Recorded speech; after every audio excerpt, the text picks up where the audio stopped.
You're listening to episode 910 of the Father Bills Podcast.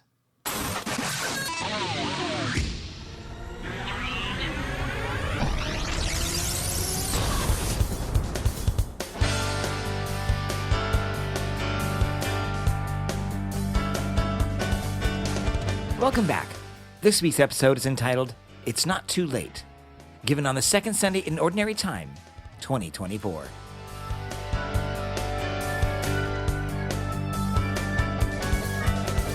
Well, it's wonderful. I'll see you here. You braved the cold, and you get double Catholic brownie points today, which you can't spend anywhere.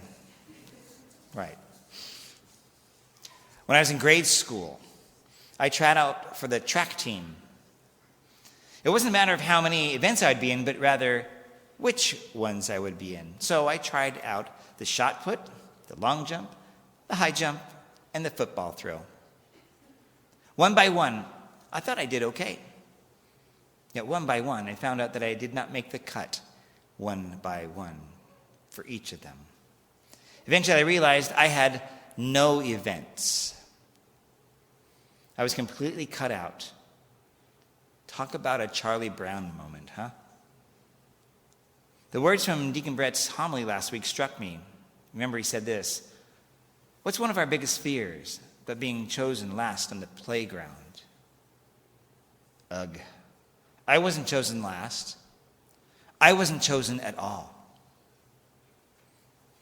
I wasn't good enough for the sport called track and what it deemed was important. I was a failure.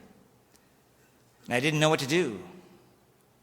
Eventually, I did get the courage to talk to the coach and explain what had happened. And out of the compassion, the coach made me and gave me the role as the equipment manager. I was embarrassed and angry. I hoped to be in at least one of the events, but was not. It wasn't what my heart wanted or expected. Someone else who didn't experience what they wanted or expected was Eli, who helped Samuel listen to God's call. Keep in mind, Samuel was not one of Eli's sons. Additionally, Eli somehow failed at raising his own two sons, which he had. Eli's sons had absolutely no respect for their father, Eli. Their faith had no respect. Their people with whom they served, they had no respect. In fact, they did shockingly evil things to the people they were called to serve. Eli's parenting style wasn't what Father Anthony mentioned a couple of weeks ago about being a helicopter or lawnmower parent. He was not even being a tablet parent, as Father mentioned. No, Eli was more likely an absent parent. Thus, his sons grew up and became tyrants. In the end, both sons were killed as a result of their sinful ways. It wasn't what Eli wanted or expected. Such is the case often for those who parent poorly. But so too it has been with some of the best of parents who found themselves struggling with their children or now harbor wounds at the waywardness of their children now that they're young adults or adults. The number of parents whose children have abandoned what they taught them is not insignificant. Some parents battled their children, dragging them to church in order to help bring them up in the faith, or push them to do their homework so they could have a brighter future. Some parents invested thousands of dollars in their schooling and countless hours at soccer games and others to help bring them up, to teach them how to be kind and how to serve others and to avoid maybe the dangers of drugs or bad friends.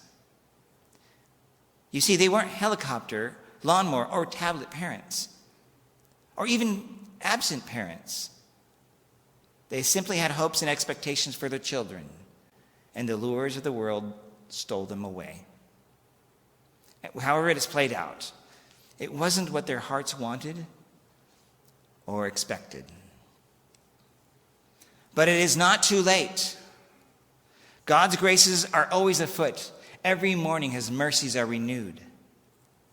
While Eli likely felt like an impotent failure, watching how disrespectful his boys were to him and to others, God had set before him Samuel, who was given by his mother, Hannah, to be raised in the temple to serve God for the rest of his life. And Eli would be his mentor. This loser parent is now someone else's mentor. This time, though, things would be different. Samuel was different. He listened to Eli. He respected Eli, and he was an effective father figure for him. Eli was not a complete failure.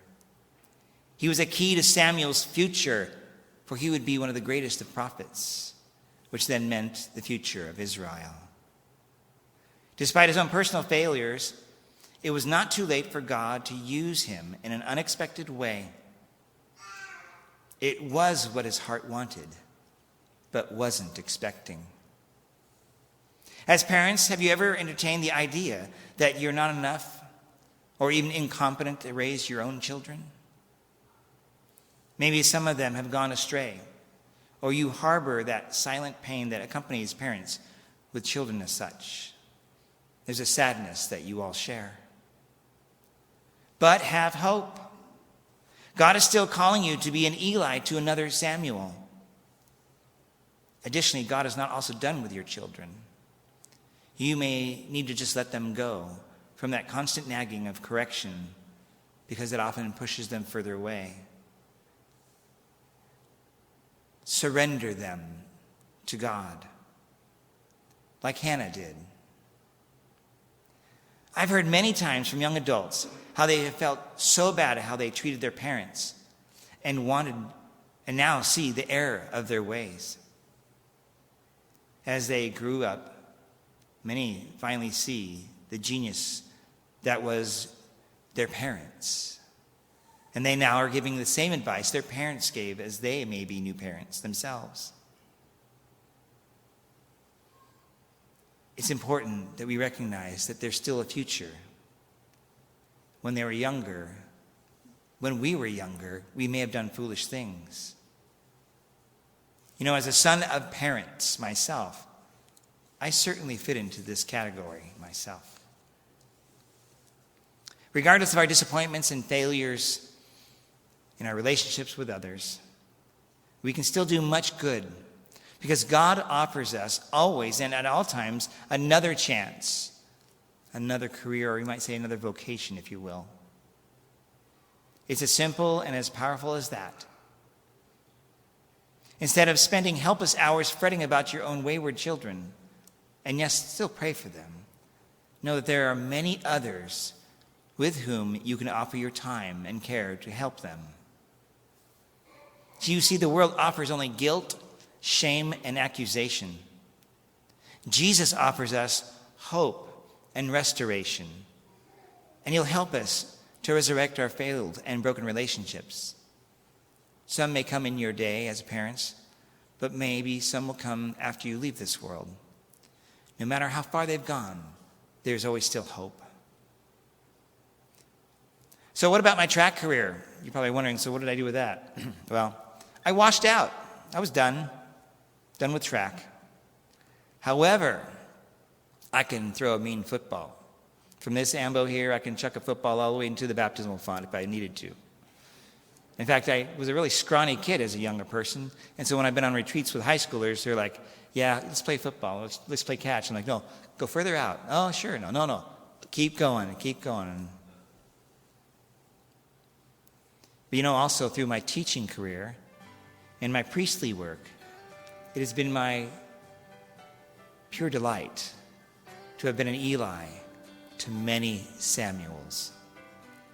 If you're a teacher, you know this. And it has been always what I wanted, but never expected. Praise God.